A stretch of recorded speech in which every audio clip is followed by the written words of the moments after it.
everybody, welcome to yoga this week. Yeah, can't believe the school year is coming to a close.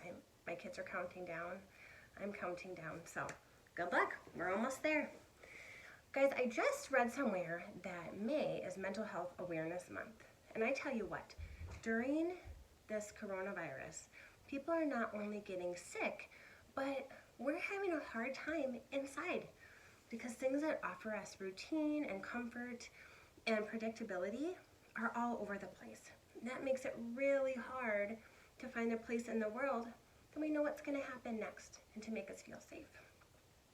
So this week, we're going to just touch the tip of the iceberg on this. We are going to read a book called The What Ifs. It's not about this time period with coronavirus, but it is about worrying about what can happen.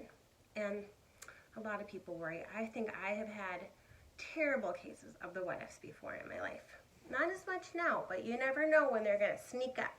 Okay? So we're going to read this book, and then we're going to do some yoga poses, a couple different ones that we might think, can I do that or not? So that's not what ifs, but it is something that we could see. Can I do that pose? And then we can see that we can do it. Because sometimes things aren't as hard as we think they're going to be. Okay, friends, let's go ahead and get started today. Let's do our finger tracing breath, because as summer approaches, that is something you can take with you when you might be having the what ifs or having a rough day. Okay, let's start today with 5 breaths, I think. Well, actually, we'll just do our fingers, so that gives us about this shouldn't be tough. 7. Okay, here we go. Put your thumb to the base of your pointer finger. Sit up nice and tall from the top of your head to your tailbone. Okay? Here we go. Inhale, tracing up. Exhale, tracing down. Tall finger, inhale, tracing up. Exhaling, tracing down. Ring finger, inhale, tracing up. Exhaling, tracing down. Good. Pinky finger, inhale, tracing up. Exhaling, tracing down. Ring finger again, inhaling, tracing up, exhaling, tracing down. Tall finger, inhale, tracing up, exhaling, tracing down. Finally, back to pointer, inhaling, tracing up, exhaling, tracing down. Good. Friends, I have to warn you, I had a wicked bad cold this week, so I might have extra sniffles, or I might even have to blow my nose. So please bear with me. All right, friends, let's go ahead and start in our child's pose like we always do, knees together or apart, walking your hands down to your mat. You know what to do. Let's continue with our attention on our breath here. You stay where you are. That is making you have to blow my nose. Pay attention. I'm going to sit up here while you do your child's pose. To your breath coming in and out, rising and falling against your legs. Let's do 2 more big breaths here. And out. And inhale. Good. Okay, friends. Let's come up into our cat and cow. Inhaling, dropping your belly, bringing your eyes toward the sky and your hips. Exhaling, arching your back. Inhaling, looking to the sky. Exhaling, arching your back. And one more, do a big one because we're going to do a couple poses with the arch back today. Looking to the sky, exhaling, big arch in your back. Okay, good job. In fact, friends, let's come back to child's pose and walk your hands to one side like we do sometimes and reach into your hip to get another big back stretch here. Okay? And then walk your hands back to the center and to the other side, reaching into your other hip. Get one more big stretch. Okay, there we go. Back to center, and let's come into our first downward dog. You can pedal out your hips. And that means bend one knee and then the other. Guys, I'm sorry about my stuffy nose. Okay. Then when you're ready, find some stillness here. And walk your hands between your hips. I'll come back here so you can see me. We'll inhale our hands up overhead and exhale our hands to our heart. Okay, friends. Let's go ahead and do the little sequence that has a push-up in it, okay? So we inhale our arms up overhead, exhaling our hands towards our feet. Inhale, touch your shins if you'd like. Then you step back into your plank. I will step forward. Here you can have your knees high or dropped. I'm going to drop my knees today. Inhale here. Exhale toward the mat. Inhale, push up. If your knees are down, exhale back into child's pose. Otherwise, we will all meet in our downward dog. Good job, friends. Now from here is where we're going to do something different. And keep your weight in your hands. And then step one foot up toward the outside of your hands. And then the other foot. So your feet are wide. You're making a V with your legs here, okay? Your hands can be on the mat or on your legs, whatever is comfortable to you, okay? My hands are on the floor here. I'm just feeling a little stretch, or a pretty good stretch, here on the inside of my legs. If you want, you can bend one knee, and then the other knee. Maybe see where that stretch changes.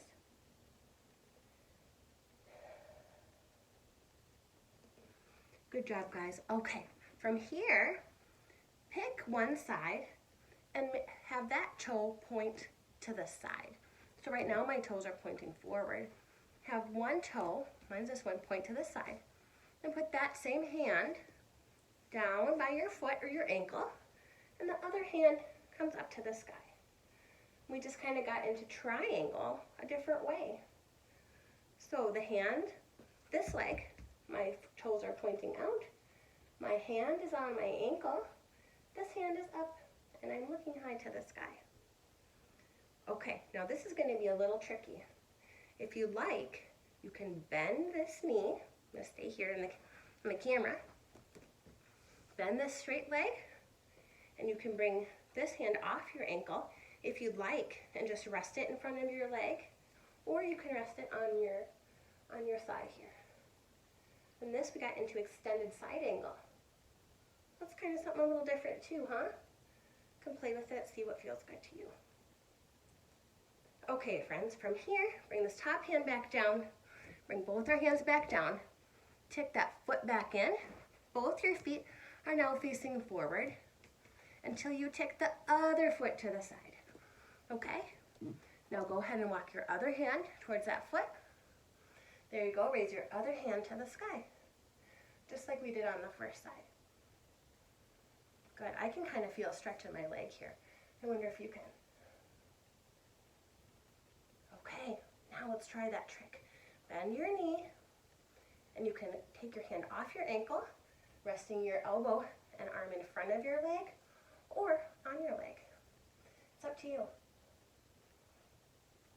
See what feels better here, or maybe what muscles you're working if you try it differently.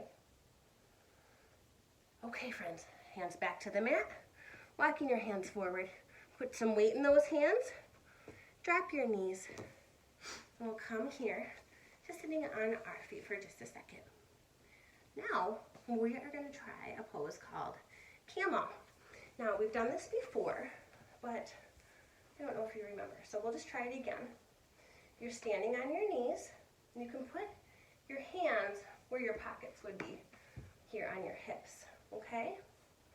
Now you can look to where the ceiling and the wall meet. It's kind of a good judgment, or a good way to know where to look. So this can be your camel. Another way to do camel is try to lean back with your hands in the same spot, looking at either the ceiling or where the wall and ceiling meet behind you. So you can kind of play with it. See how your muscles are working, see how your back feels, and decide what works best for you. A third option, but don't hurt your back, is to place your hands on your feet behind you. I like to tuck my toes so my heels are a little higher. See how it goes today. So I'm reaching my heels, resting on them, and then looking at the wall behind me. Okay? Okay. So you can try that for just another little minute. See what works best for you. And then we'll come here for just a second and sit on our feet. Okay. Let's do a couple little cat and cows in case your back feels a little bit crunchy from doing that, okay? Exhale into cat. Inhale into cow. Exhale into cat. Inhale into cow. Okay, friends, now we're going to do our last tricky pose, okay? What we're going to do is flip our dogs. So, I think I'll go sideways here. So you know how to do a downward dog. Go ahead and have your feet and your hands placed just like you usually do. Then choose one foot to raise high to the sky, okay? You take the opposite hand, so I have my right leg up, my left hand goes under my nose, then I drop that foot under, and my opposite hand comes over here. It's called flipping your dog. Okay, I'll do it one more time. So we're in downward dog. I'm going to lift my right leg, okay? My left hand comes under my nose. My right leg here, I'm going to pull it over toward the ground and let it fall. And then my right hand comes back like this. And I can look behind me or wherever. Now, friends, then just come back to your down dog and like this when you're ready. You can pause this video and play with that a little bit. It is not important that you can do that, but you know what? It's a thing to try. Maybe I can, maybe I can't. And the lesson here is, if you can, great. If you can't, who cares? You tried something new, and that's the win, right? Trying something new, you're not being worried how it really turns out. All right, friends, let's try the other side. So I'm facing the other direction now. And my hands down, feet down, downward dog. Now I'm going to lift my left leg to the sky. My right hand's coming under my nose. I'm going to drop my left leg, and my left arm is out and up. And I'm looking toward the sky. Okay? So again, you can play with this a little bit. See how that feels. If you like the feeling. If not, come back to your down dog. Drop your knees. And come back to seated. Okay, friends. Well, that was a little adventure. Let's go ahead and come to seated for just a minute. Bring your feet in, touching. We'll do a little butterfly pose here, maybe. Leaning forward. We arched our back quite a bit, so kind of bend forward a little bit. Give that a little opposite stretch. Okay, maybe you'd like to extend your legs. You can bring them either to the side or forward. Mine I'm going to bring to the side and reach forward. I'm going to lead with your heart, not with your head. Doesn't matter how far down you get.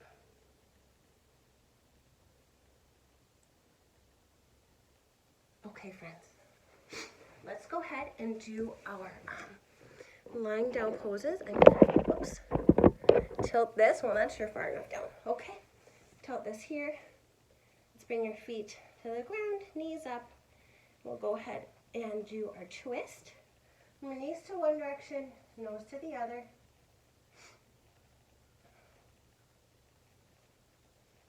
maybe a big breath here.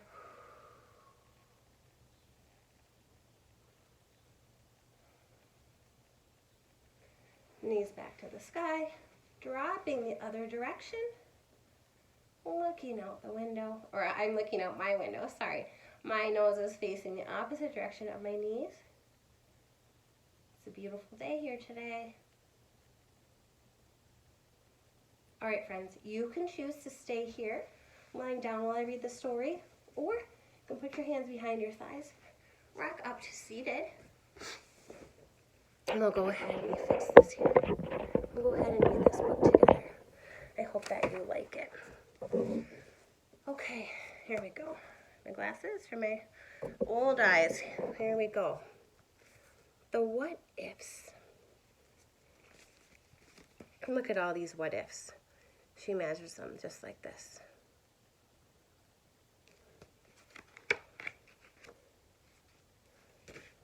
She looks kind of suspicious, doesn't she? All these scary ideas.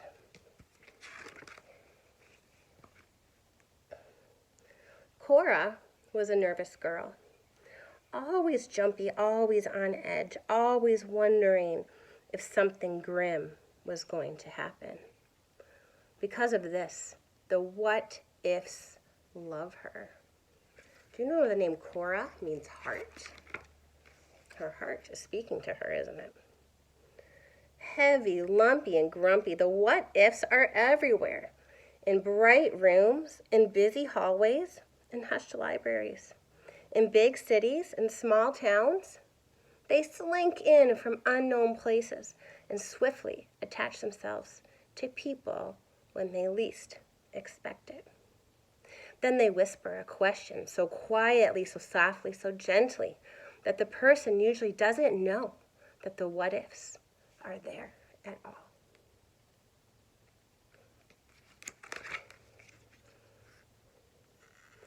From the moment the sun first peeked through her window in the morning to the time she pulled a warm quilt over her head at night, Cora's what-ifs followed her every move. Poor Cora. What if my dog runs away? What if I forget my homework? What if the sun stops shining? What if my crayon breaks? Oh my goodness. Worries big and small, huh? Many people think about their what-ifs for a moment or two, but can briskly brush them off. Cora, though, could not. It didn't matter if the what-ifs questions were silly or frightening, likely or impossible. As soon as Cora thought about them, the what-ifs grabbed a hold of her. Oh my, can you see her here? That poor girl. One week, Cora had more what-ifs than usual. Her piano recital was just days away, and even though she had practiced and perfected her song, the what-ifs started creeping in. What if my fingers shake? Cora questioned on Monday. What if I make a mistake? Cora wondered on Tuesday.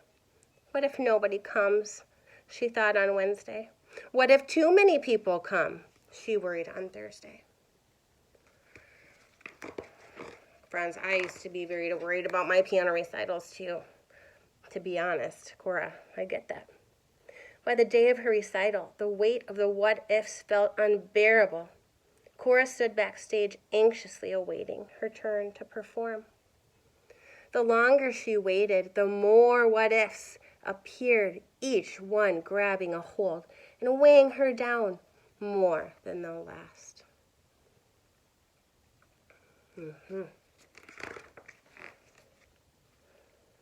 What if I trip on stage? What if the bench is too tall? What if the pedals are squeaky? What if I start coughing? What if I play the wrong note? What if nobody claps?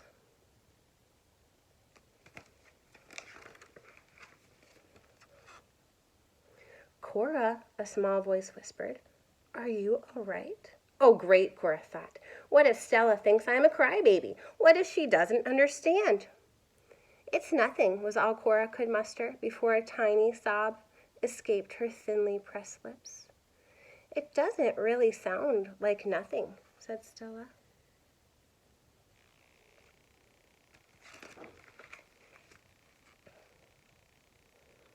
Cora took a deep breath and said in a hushed voice, I just have too many what ifs. They make me imagine bad things that could happen, like what if I mess up or what if I sneeze during my song? Everybody gets what ifs, Cora. Just a minute ago, I asked myself, what if Cora is sad and I can help? Well, that what if sure looks different.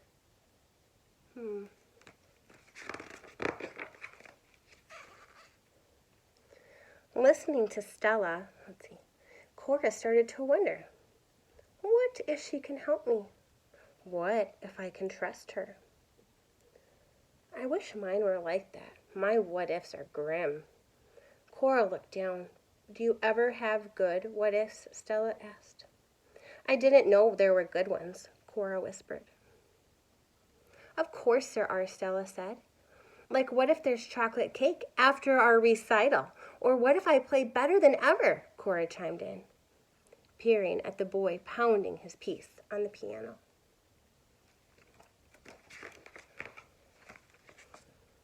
Cora suddenly felt her what-ifs begin to change. The heavy, lumpy, and grumpy what-ifs slowly slunk away, while new ones arrived in their place.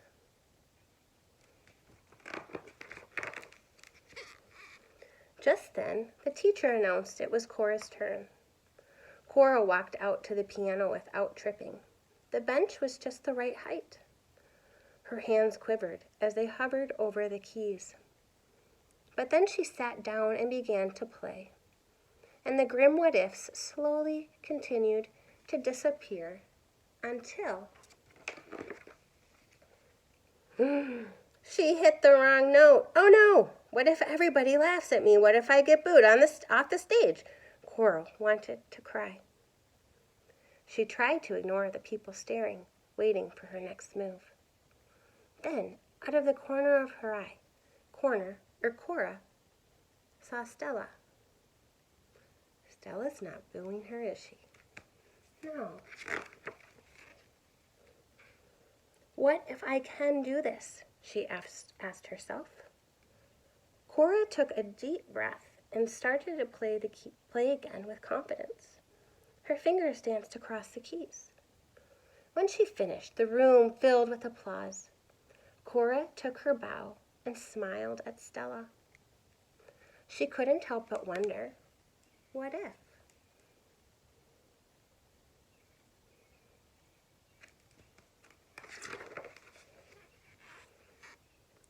What if I made a new friend today?